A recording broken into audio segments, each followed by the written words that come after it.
Llevo semanas subiendo análisis de películas y es normal, estamos en época de estrenos. En estos días de pausa me gustaría variar un poco el contenido. Estaba entre si subir el análisis de la última película de Clint Eastwood o hacer un vídeo que llevaba tiempo rondando mi cabeza, que es El viaje del héroe, el monomito. Homenajear un poco las grandes historias que han marcado nuestras vidas, tanto en literatura, teatro, cine o videojuegos. Clint, ya llegará tu momento. Hoy toca hablar de El viaje del héroe.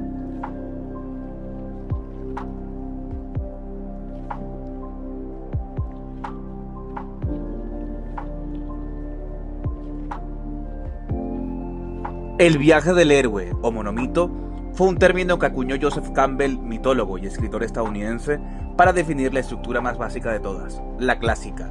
Esta idea se apoya sobre todo en que las grandes épicas, las grandes historias, las grandes epopeyas de Grecia, de Roma y de Egipto tienen parentescos entre sí, al ser historias que nos han acompañado a lo largo de nuestra historia. El mundo es mundo debido a las historias que ha albergado durante milenios. El viaje del héroe tiene un componente religioso, un componente sobrenatural. Estos personajes están tocados por el destino, un destino que la mayoría de veces no aceptan. Se suelen ver empujados a una lucha que les es ajena, pero conforme avanza el conflicto, la hacen suya al crear lazos muy profundos con los personajes que los rodean. Estas experiencias tienen elementos transformadores que los cambian para siempre. Es fundamental el llamado a la aventura, ya que siempre suele ser el detonante del conflicto. Son personajes que sueñan y que buscan salir de su zona de confort. Muchas veces el detonante lo establece la figura del mentor, el personaje guía y consejero del personaje principal hasta el final del conflicto. Es interesante el hecho de que la mayoría de veces los personajes que rodean al elegido suelen ser más interesantes que él mismo. Mayor presencia, mejor desarrollo e incluso más relevancia. El contexto y el mundo también suelen ser más interesantes. Las ficciones actuales, al estar esta estructura tan manida, adolecen de este problema. Los protagonistas no suelen interesar. Los personajes que acompañan al elegido suelen ser fuertes mediadores, puentes que ayudan a este a concluir la misión, a cumplir con su destino. Al final del viaje, el personaje está totalmente cambiado por lo vivido y por lo aprendido. Toda esta amalgama de recursos y estructuras ha llegado hasta nuestros días en forma de literatura, de pintura, de obras de teatro, videojuegos y, como no, un sinfín de adaptaciones al cine de las que hablaré ahora mismo. Voy a dar algunos ejemplos de películas mejores o peores, pero si hacen algo bien es respetar la estructura planteada por Joseph Campbell. Star Wars es para mí la película que lo empezó todo en cuanto a cine y viaje del héroe se refiere. Tenemos a Luke, un granjero, un personaje ávido de aventuras y siempre mirando las estrellas. Tenemos a Obi-Wan también, su mentor, aconsejándolo y llevándolo a su terreno, alimentando las expectativas de lo que podría llegar a ser en esa aventura. Más allá de Akira Kurosawa o John Ford, George Lucas tomó como referencia la obra de Joseph Campbell. Aparte, también Star Wars bebe mucho de Dune, de Frank Herbert.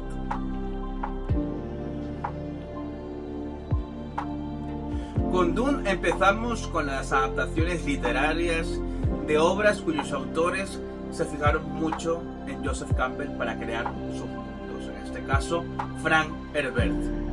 Por Atreides es llevado al conflicto debido a la traición que sufre su casa, la casa Atreides. Posteriormente él va a ser elegido como el Lisan al-Gaib, un libertador.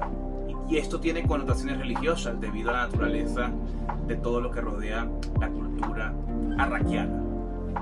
Él será el libertador que libera al pueblo de Arrakis de las manos del Imperio Harkonnen. La obra de Tolkien también bebe de la estructura clásica. Frodo es el encargado de llevar el anillo al Monte del Destino, y este a su vez es ayudado por su inseparable amigo Sam, el pilar emocional que lo sustenta durante la historia. Aquí también existe la figura del mentor, que es Gandalf, un personaje fundamental en la trilogía del Señor de los Anillos. Él mismo es el que le da el anillo a Frodo para que cumpla con su destino. Es curioso, al final los maestros no dejan de causar problemas. Aquí, entre nosotros, Frodo me cae mal. J.K. Rowling es otra autora que toma como referencia a Campbell, haciendo de Harry Potter el niño que vivió y el elegido de la profecía. Un elegido que acabaría con la dictadura y con el mal que suponía Lord Voldemort. Algo que también busca la obra de Rowling es buscar parentescos entre Voldemort y Harry Potter. Al final hay similitudes, y eso también ocurre en el viaje del héroe. ¿Por qué? Porque se busca equiparar al Némesis con el protagonista. Una vez más aparece la figura del mentor, que es Dumbledore, un personaje fundamental para que Harry consiga acabar con Voldemort. Matrix no es una adaptación de un libro, pero sí es una deudora de la obra de Campbell. Tenemos a Anderson, una persona que vive en la monotonía, que posteriormente se da cuenta de que no vive en la realidad en la que piensa. Tenemos a Morfeo, el personaje que lo hace elegir, pastilla roja o pastilla azul. Es el personaje que lo guía y que lo ve como el elegido para acabar con la guerra entre máquinas y hombres. Como no, hay muchísimas referencias a la Biblia. Al final, todas estas obras se relacionan entre sí.